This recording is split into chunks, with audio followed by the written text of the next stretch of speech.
c'est mieux. Donc là, la 3 et la 4, ce sont des reines qui étaient inséminées avec du mal sélectionné Buckfast. C'est 2 ruchettes que j'ai installées en septembre pour avoir mes futures reines de l'élevage. Donc parce que c'est une génétique bien pure. Qui se feront inséminer, qui se feront féconder par des mâles locaux. Hein. Mais bon, comme j'ai quand même ces 2 ruchettes plus la ruche jaune, la 1, là, celle qu'on voit là, c'est la 2. La 1 est quand même Buckfast aussi. J'aurai 3/4 de faux bourdons dans le milieu,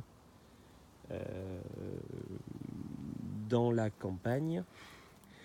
Donc là, tout en haut, ça va être mon rucher.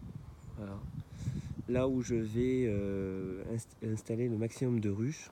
Et soit au fond de cette restanque là, soit un peu devant, ça sera le rucher de préparation des mini plus, des nucléides fécondation. Voilà. Moi je vais pas faire dans une station. Hein. Je vais pas mettre dans une station, c'est. Allez, je passe, hop, on passe par le chemin.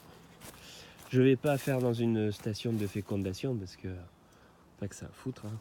Alors, il faut aussi avoir des abeilles un peu rustiques, on va dire, hein, des abeilles un peu locales, parce que le croisement, ça peut être un avantage. Après, un pur, c'est aussi des avantages carrément. Mais bon, pour le moment, je vais faire des prélèvements de ces reines très Buckfast, on va dire, mâles et femelles. Et puis, on va voir un peu comment ça marche au niveau de la production, quoi. Est-ce que ça essaime? Est-ce qu'elles sont agressives? Est-ce qu'elles te foutent le bordel, quoi? Voilà. Donc c'est l'hiver qui arrive petit à petit, mais bon, vous voyez, encore un romarin en fleurs. Donc là, en fait, je me suis aperçu que les romarins, si tu veux du romarin dans ton jardin et que tu veux pas qu'il crève, il faut que tu tailles tous les ans, parce que avant, en Provence, on avait des ruminants, on avait des petits moutons qui traversaient les restanques et ça permettait la régénération du romarin. Aujourd'hui, tu as en fait des lierres qui te les étouffent et là il y en a de partout. Alors je cherche parce que là ça a été débroussaillé. Voilà, cette connerie là, celle-là, là. Ça, voilà. On s'étonne après que nos abeilles elles crèvent de faim. Mais ça tue la garrigue, ça tue les fleurs de romarin en Provence.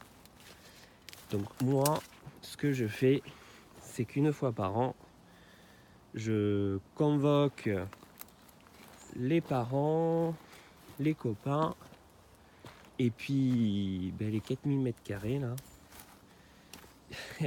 on les taille, on débroussaille, on élague les arbres. Donc là, c'est les mimosas. Donc il y a 4 espèces de mimosas dans ce jardin. Il y en a 3 ici. On voit déjà les boutons, vraiment les boutons qui arrivent. Et ça, c'est un truc super parce que l'année dernière, j'avais pas de ruche. Et en fait, je me suis aperçu qu'en janvier, il y avait plein d'abeilles. Il y avait un apiculteur qui avait mis en bas de la vallée des ruches. Elles montaient toutes chez moi, à mon avis. Mon avis, c'était les siennes. Donc cette année, ça sera pour les miennes parce qu'il a dégagé, le gars. Ils avaient laissé tout un été dans un champ, il n'y avait rien à bouffer. À mon avis, il a vite compris. Donc voilà, moi derrière, j'ai un super voisin qui me fait une belle pépinière. Donc il y a beaucoup d'arbustes, de feuillus, quoi. En tout cas, il n'y a plus de pins. Donc c'est un bon rempart contre le feu. Vous pouvez voir aussi qu'il y a pas mal de petits chênes. Alors je sais pas, cette année, les glands sont énormes, extraordinaires. Alors je sais pas si je peux vous en montrer un là. Parce que ça aussi, c'est un peu dégagé. Oui, là. des beaux glands. Voilà. Donc à mon avis, ça, j'entends souvent dire ah, garrigue, le miel de Miela du chêne, peut-être. Bon, j'espère pas trop parce que c'est quand même du miel qui est un peu hard quand même, hein, qui est brun. Moi je préfère un miel blanc, du romarin, de la lavande. Ça serait cool quoi. Hein. Donc là on a des beaux romarins. Il doit y avoir peut-être une centaine de pieds dans le jardin de romarin. Donc voilà, donc là c'est la partie un peu sauvage de chez moi.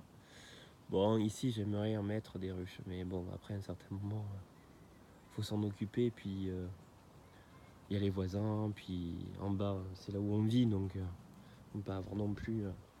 Mais bon, vu la quantité quand même de fleurs qu'il y a à bouffer quand même, et que je vois que tu as une abeille par pied de romarin, je peux en mettre plusieurs hein, de ruches, je pense. Hein. Vous me direz, mais. Donc voilà, bon bah écoutez, c'était un petit break parce qu'on se fait chier quoi. C'est l'hivernage, nous on ne sait pas sur quel pied danser, on ne sait pas si ça pond, on ne veut pas déranger les ruches. Là on les met moi je les mets encore en aération d'été hein, parce que il y a pas mal de chaleur. On verra, je crois que la semaine prochaine on commence à avoir du 12 degrés la nuit, 17 degrés l'après-midi. Ça c'est pour les autres, hein. Je pense que je serai encore à 20 moi.